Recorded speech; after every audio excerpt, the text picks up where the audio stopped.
Para comemorar os 80 anos de Dourados, a Prefeitura está contando a história do município através de relatos de sua gente. São pessoas que fazem parte da vida da cidade e que ajudaram a construir essa trajetória de 8 décadas. Através da memória de cada cidadão, relembramos momentos de quem acompanhou de perto o desenvolvimento de Dourados. Vamos agora ouvir quem faz parte e conta esta história. Primeira vez que eu vi um trator de cera, estava abrindo a Marcelino Pires para cá da prefeitura ali que estava. Primeira vez que eu vi um trator. Era um cerradão ali.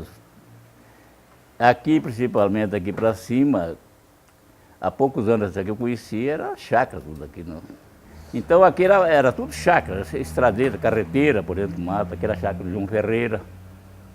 Então era completamente diferente isso aqui, né? Então saía no Baçuzinho, não tinha essa estrada, aqui se abria a colônia aqui, né? Então, para nós era uma festa que ele passava, vinha o governo de Cuiabá, que passava lá 8, 10 carros, aquelas baratinhas que chamava, que era só o motorista e o passageiro, né? E esse foi o pé de bode, o Ford velho, né? Então aquilo para nós ficávamos o dia inteiro subindo na cerca para olhar os carros, 8, 10 que vinham, que levavam uma semana para vir de Cuiabá aqui, né? Então, hoje está muito diferente, faz muito tempo que eu não vou lá, porque naquele tempo não tinha reta, nada, nem asfalto, era completamente diferente. Carro era a coisa mais difícil encontrar um também. Eu, principalmente, nós vinhamos de lá, nós morávamos para vir na colônia dos italianos, eu não sei quantos quilômetros, naquele tempo falava 6 léguas, né? Que era 6 quilômetros, 36 quilômetros, né? Então só tinha fazenda do Orestes Mato. E de lá da colônia italiana para vir aqui, nós vinha de Larapicada, passava da fazenda do Abílio de Mato, vinha sair aqui no Potrerito. Não tinha nenhuma casa, tinha a dona Ana que morava na entrada daqui para lá, né? Isso aí que eu comecei a passar a cavalo ali, e de carreta, né, de boi, que eu lembro, foi de 47 para cá, né? Vinha aqui trazer quando estavam medindo lá, o seu Leite era um engenheiro, o tempo que o Totó o Totó era molecão, naquele tempo trabalhava com ele, e eu vim com o seu Leite para levar o cavalo. E eu menti para minhas tias aqui, que eu queria passar a picada do Guaçu, que falava sozinho, de noite, né? E eu saí daqui, menti, estava na casa de uma tia, menti que ia pousar na casa da outra. Errei o cavalo puxando o outro, fui chegar lá na fazenda, passei na fazenda do Orestes, estava amanhecendo o dia. Quase que meu pai me bateu quando cheguei lá. Porque eu tinha uns primos que ninguém passava, tinham medo de passar na colônia, né? E eu queria mostrar que eu era homem que passava, né? E passei. Mas tinha muita onça naquele tempo, era muito perigoso. Eu não tinha a mínima noção do perigo que eu estava passando, né? Sem arma nenhuma, sem uma lanterna, sem nada. Ah, lá do Guaçu eu lembro tudo. Lá tinha o Zifirindo, o Zif, que era irmão do meu pai, tinha o filho do Laudilino, o Anagir do Rocha, o Dequeza, tinha o Vicente Rocha, que eram os mais perto de nós, né? Tinha o Pedro, que era irmão do meu pai, tinha o Marcílio, o Alfredo, e depois era os Vieira, né? Aí tinha o Firmino Vieira, o Firmino já tinha mudado para cá, tinha o Dorcindo Vieira, o Acindino. A reunião que a gente encontrava lá na época de eleição, o Carreirada. A Carreirada era quase uma semana de reunião do povo, aquilo era a festa, você reunia tudo. E tempo de eleição também, né? Lá tinha no Guaçuzinho o finado Ricardo, que até era sogro do meu tio, tinha 2 primos meus, casou com a filha dele também. Lá fazia festa de 8 dias, quando casava uma filha dele, né? E aquele tempo era muito difícil se encontrar, não se visitava muito, mas as amizades eram mais sinceras, né? Eram os amigos. Então eu tenho muita saudade daquele tempo. Eu recordo muitas vezes, ouvindo aquelas músicas antigas, né? Aqui era o pai do Cedar Vargas, o velho Marcelo Lima, que era o sanfoneiro que tocava sempre lá na região. E lá não tinha, lá tinha uns paraguaios que apareciam de vez em quando, mas lá não tinha música. E tinha o Zeca, que era filho do tio Constâncio, depois aprendeu a tocar aquelas gaitas de botão, né? Pé de bode. E era muito gostoso aquele tempo. Eu acho que era muito melhor você viver do que hoje, né? não existia essas confusão, essas roubalheiras. O povo era mais amigo, mais unido, não? Eu vim para cá primeiro, eu vim aprender a trabalhar com caminhão, com Dorival Vasconcelos, fiquei aqui quase um ano com ele trabalhando para aprender, não? E depois eu voltei para lá, né?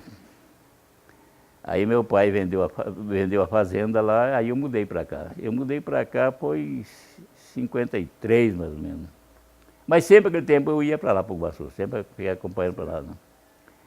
Aí depois de 58, aí comecei a trabalhar com construção, depois voltei a trabalhar com caminhão de novo.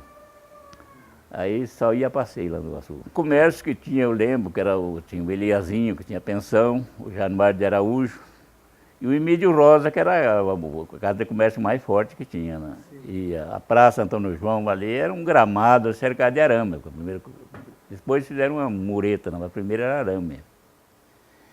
E eu lembro de uma vez ter um circo ali, e tinha uns macaqueiros, tinha uns malandros, mas que vinha de São Paulo, e eles gritaram lá que tinha escapado o leão, né? E todo mundo, o portão era só um para sair, trancou todo mundo sair, quando saiu, ninguém tinha carteira no bolso, né? Os caras ficou atrás, imprensavam no portão e o ladrão por trás, tirando a carteira dos caras. Depois que saiu tudo na rua, que foi que dei a carteira, que queria saber quem pegou, né? Os próprios malandros estavam lá gritando que tinha escapado o leão, não.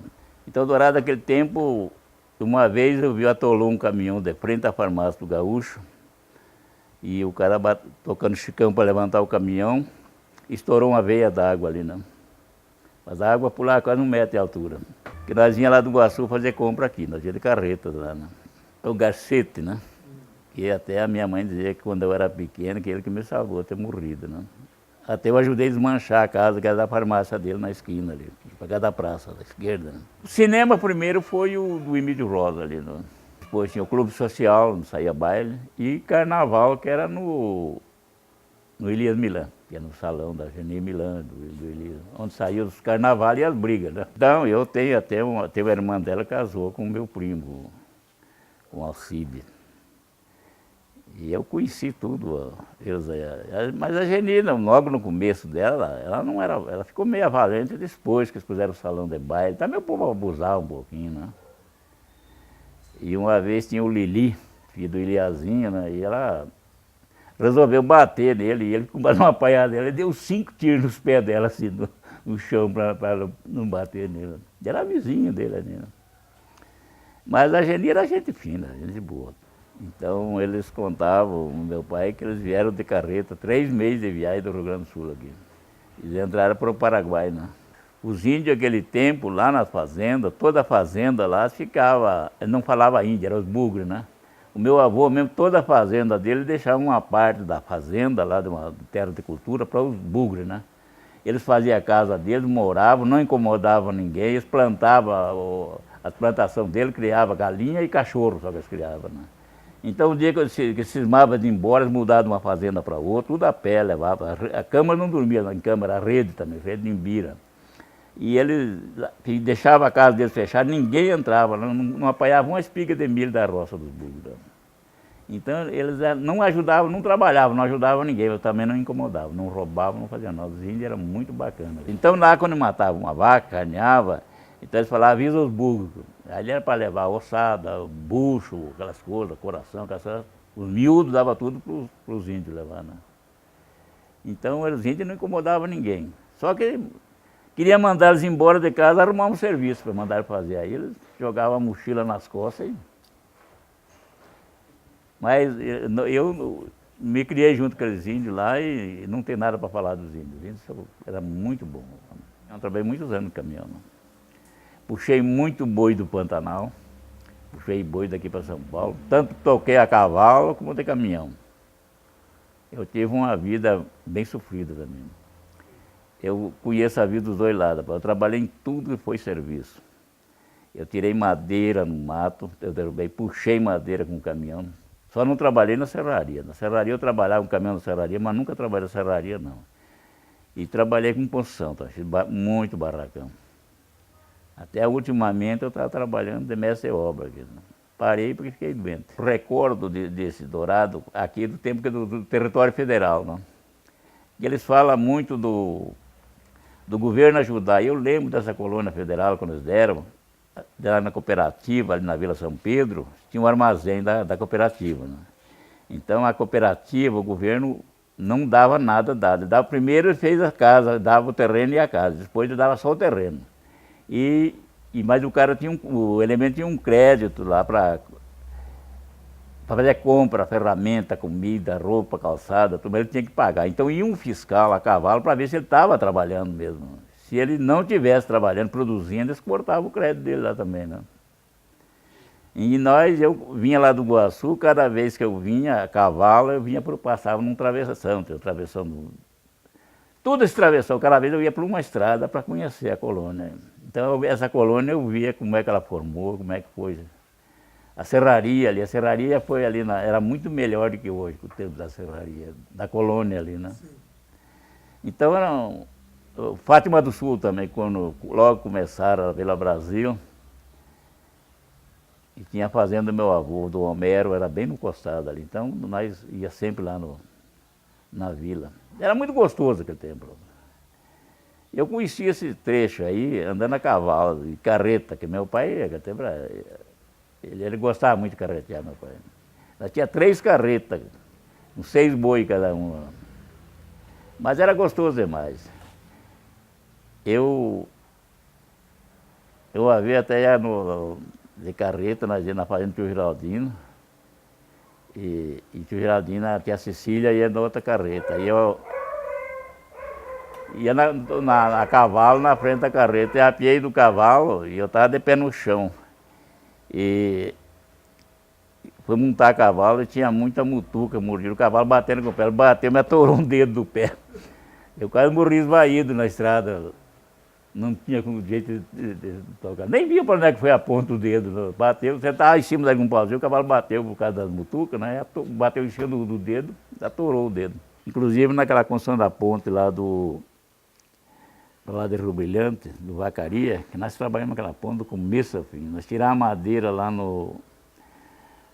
fazenda Suez, naquele tempo. Nós ficamos numa fazenda lá, tinha 300 paraguaios, só tinha 3 que falavam português. E nós fomos 7 lá tirar madeira, fazer a ponte branca. Lá nós ficávamos cedo de ver a onça pegar no vilho, assim, 30 metros entre nós, assim. E nós não tinha tinha uma espingarda. Nós dormia debaixo de uma lona de caminhão, forrar no chão, dormia no chão, assim. E comia junto com os paraguaios. As panelas dos paraguaios lá, eram esses tambores de 200 litros. Eles ficavam em cima de umas pedras e não tiravam dali. Pegava e botava a banha e o sal ali, cortava o cordão do saco de arroz e virava. Nós andávamos naquele mato, lá não tinha estrada, não tinha nada, não tinha ponte. Eu sofri muito mas a gente não considerava. Hoje se fala de trabalho escravo, mas naquele tempo, rapaz, como o jeito que nós ficávamos, hoje, fazia que era escravo tudo, ficar dentro do mato, de ficar, às vezes, de rasgar a roupa, andando perdido no mato. Eu fiquei na fazenda do Benedetto, perdido uma noite dentro do mato, e sem saber para que lado que eu ia. Ficou um cachorrinho junto comigo, e só enxergava assim quando relampeava, de chuva e vento. Eu saí umas 4 horas, saí na estrada aqui, e a turma me procurando já. Nós fomos caçar, eu não conhecia o companheiro, e ele conhecia bem, estava meio bêbado. E o cachorro correu, ele falou, fica me esperando aqui que eu vou esperar lá na outra saída, correndo uma anta. E eu fiquei, e começou a chover, anoiteceu, ele não voltou. Eu, em vez de ficar esperando ali, ele voltou lá onde eu estava, no escuro. E eu inventei de sair na reta, escutei que passou um carro muito longe, mas sabia que tinha uma estrada. Aí eu saí para acordar a picada. Uma vez eu posei para cá do Rio Dourado com o Cedar, nós vinha a cavalo, vinha lá de Juti.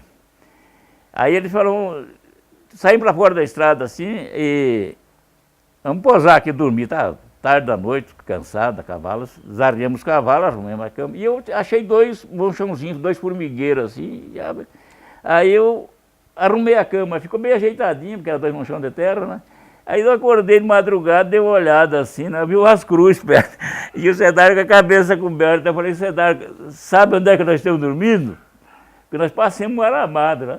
Ele falou, não vai dizer que é no cemitério. Eu falei, é bem no meio do cemitério, né? Eu estava no meio de duas sepulturas. Eu achei que estava um chãozinho de terra perto, ficou até ajeitado. Botei o arreio ali, os pelegos, deitei, ficou bem ajeitado. Madrugada, estava um bicho, acho que era um lobinho que estava ali por perto. Eu acordei, aí eu olhei e vi uma cruzinha, né? De madeira. Uma estava meio quebrada, a outra estava certa. E aí eu sentei e olhei. Aí que eu chamei o Cedário, estava coberto assim. Falei, sabe onde é que nós estávamos dormindo, Cedário? Porque a cerca que nós passamos era a cerca do cemitério, né? Parecia que era uma aramada divisando fazenda. Né? Ele falou, não vai dizer que é no cemitério, nós estamos bem no meio do cemitério velho. Não tinha nenhum túmulo, só enterrado no chão. Mas ficava um chão de terra ali, e as cruzes de madeira, umas quebradas, outras caídas, mas ainda tinha, eram umas 30 ou 40 sepulturas ali. E lá o Cid chamava ele. Então ele vinha para cá e chegava lá, fazia a compra. Eu usava uma guaiaca grande, aí ele ia pagar a conta e falar, troca 500 reais, né? Sabia que naquele tempo um boluchinho de Ponta Rua não ia ter 500 reais, né? Aí o Chicuta falou, não tem não. Aí ele, a outra vez que ele vinha, ele não passava, aí ficava devendo, ele não passava por trás, né?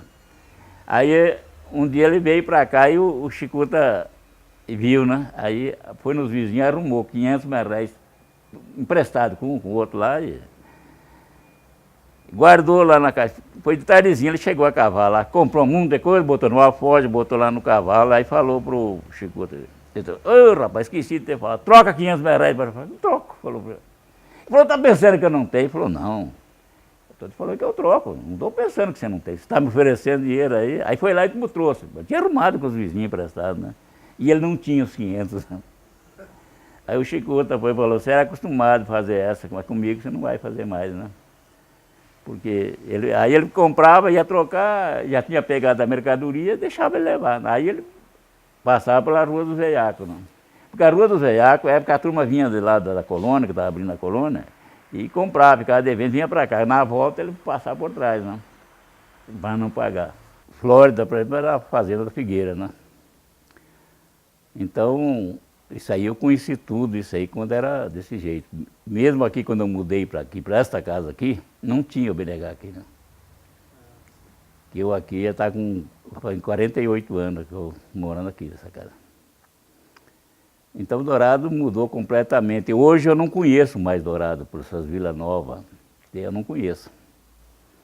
Eu pro lado aí, por exemplo, daqui do Parque Alvorada, para lá do Indaiá, essas Vila Nova, eu não fui, não conheço nenhuma. Mas eu tenho saudade daquele tempo. Tudo que vivemos é valorizado através de nossas memórias. Prefeitura de Dourados, 80 anos. Eu conto essa história.